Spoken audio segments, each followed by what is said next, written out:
If we did a combine for the head coaches in the NFC North, who would grade out better?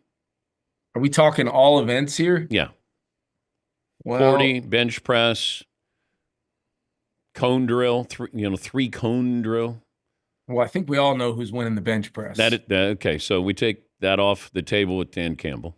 Yeah, and I would probably argue, Dan, that I would be pretty competitive in the straight line stuff running wise. I think I would put Matt LaFleur in that McVay category. These guys are more of those change of direction, short area quickness, those types of things. So maybe he gets me there, but I don't know about Ben Johnson. Is he sneaky athletic? I don't know much about. one of the things I'm always doing, Dan, pregame is I'm always watching who's throwing the pill around the field, because that's Like probably the Harbaugh. biggest mistake I ever made was hiring Josh McCown, because he can still throw it and probably could go play in a game right now. So I didn't really think that all through when I started throwing some wobblers around in pregame. But I'm smart. Indoor stadium, a U.S. Bank Stadium, elite place to throw the football. We played in London and it was kind of spit and rain a little bit. I didn't touch a football for that entire warm up. Very smart.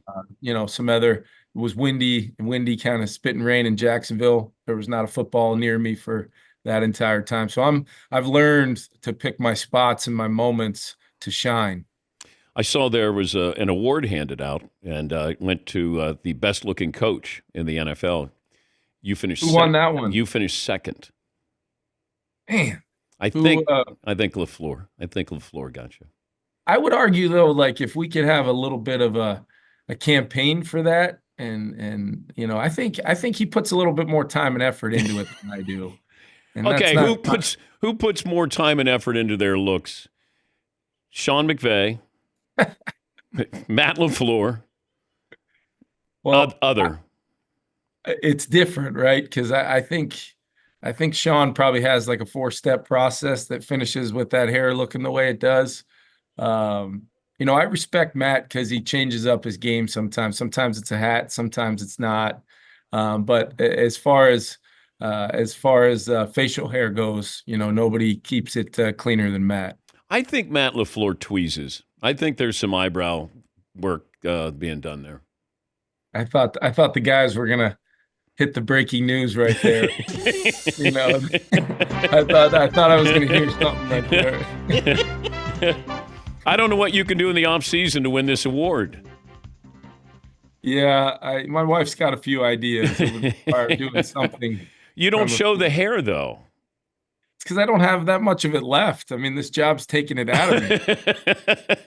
LaFleur and McVay show it off. McVay has good moss though. I mean, you got to admit.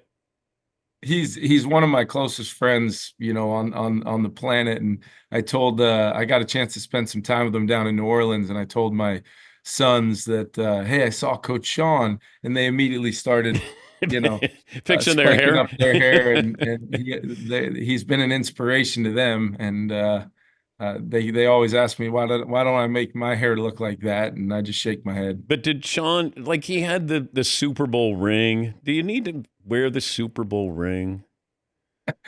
You know what? When you win one as a head coach, I think you can wear it just about any time you want. I know when Coach Belichick, which was how wild was that the guy that drafted me into the NFL hands me the award.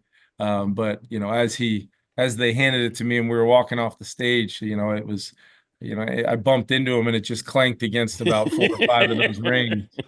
So I wanted to make sure it wasn't scuffed up or anything. I mean, it was spectacular.